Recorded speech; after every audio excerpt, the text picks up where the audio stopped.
এই গ্রামটি দীর্ঘদিন ধরে ভয়ঙ্কর একটা সমস্যায় ভুগছিল। গ্রাম জুড়ে অসংখ্য ইঁদুরের উপদ্রব। তারা শুধুমাত্র খাবার নষ্ট করতো না, এমনকি মানুষকেও কামড়াতো। গ্রামের ছোট ছোট শিশুদের শরীরে ইঁদুরের কামড়ের দাগ দেখা যেত প্রায়। এই কঠিন পরিস্থিতিতে এক সাহসী গ্রামবাসী একটা অদ্ভুত সিদ্ধান্ত নেয়। সে এই ইঁদুরের অত্যাচার বন্ধ করবে।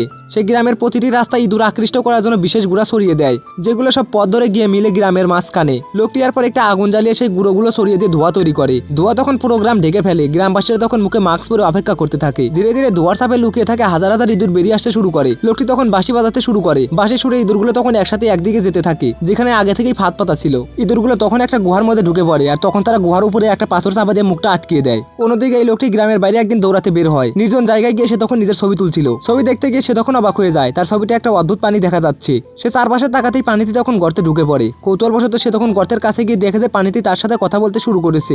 অবাক হলেও ধীরে ধীরে তখন তাদের মধ্যে বন্ধুত্ব গড়ে ওঠে। একসময় ছেলেটি তখন পানিটিকে নিজের বাড়িতে নিয়ে আসে। এরপরে তারা তখন একসাথে থাকতে শুরু করে। সময়ের সাথে তখন তাদের মধ্যে গভীর সম্পর্ক তৈরি হয়। শেষ পর্যন্ত তারা তখন একসাথে পরিবার গড়ে তোলে এবং সুখে শান্তিতে জীবন কাটাতে থাকে।